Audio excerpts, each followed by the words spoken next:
My name is Clement. I'm from Utica, New York, born in Brooklyn, New York. My name is Brittany Clement, originally from upstate New York. Landed in the Midwest after a 3-year overseas tour while Corey was still serving in the Navy. We came from orders, and the only place that was available was St. Louis, Missouri. And, you know, what is in St. Louis, Missouri? The only thing we could think of was the Arch. And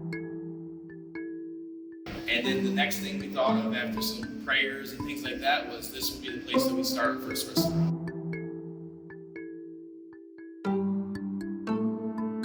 When we first opened, it just all came together. And I made that first batch of dough. It turned out right. We made that first batch of sauce, pretty much just kind of winging it as we went along.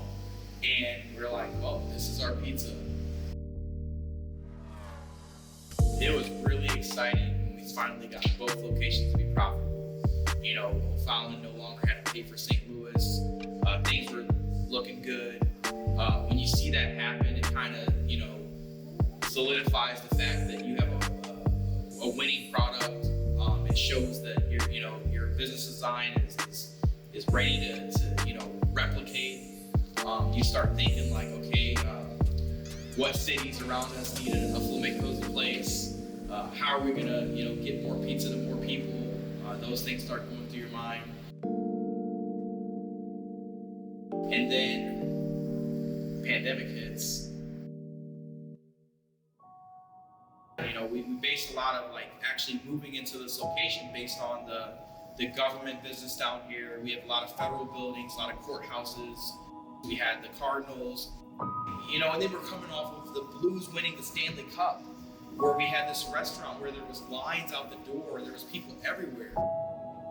We, built it up for the business district, and business was definitely on an uptick, and we actually had a contract that we were going to sign a week before the pandemic hit with the Blues. So we were going to be in the Blues Stadium this year.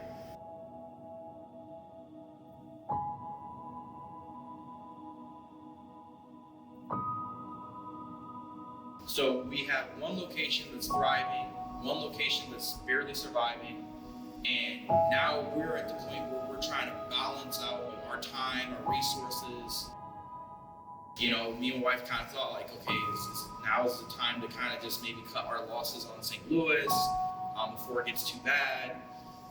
O'Fallon's doing well, God's providing. And then you kind of thought, well, you know what? If we're good, we're good. We'll make sure we keep our employees paid, and we'll keep our location open. Faith has meant everything to me. It has helped us get through so many obstacles, personal and within the business. What has encouraged us? A solid routine, going to church, staying committed to our faith, just staying focused on the bigger picture.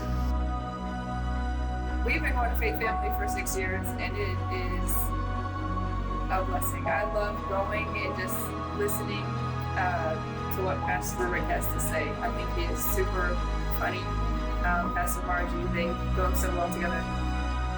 It seemed like every time we would get in this little rut where we're I don't know, I think that maybe we should close it up, we should stop before we're in deep trouble or whatever the case may be. And it's every time the message would be something that told us to keep pushing, to hang on a little tighter, that what we're meant to do is not fully there yet. It always hits on what we're going through. It's just thank you, Jesus. Thank you for that. I needed it. It's whatever hurdle we're approaching or whatever obstacle is in our way, it's just exactly what we need. We thought, one location's drowning, dying pretty much because there's no business, and the other location skyrockets. We had lines out the door. People start coming out of it seemed like the woodwork, to order pizza. We started getting slammed over there. I feel like our numbers are up in O'Fallon to support St. Louis. The biggest thing is just being there for one another, loving each other. What the future holds, we're going to continue our path and take over the Midwest. We have a lot of growth, a strong team behind us, and our hope is for things to go back to normal. I feel like we're on this earth for a purpose. We're on this earth together to help each other, to share with each other, to pick each other up. Before the pandemic, we were working on getting into the Enterprise Center, and I feel like that's a promise that was laid on us, and with due time and continue on course, we'll get that. We'll get back to that plus more.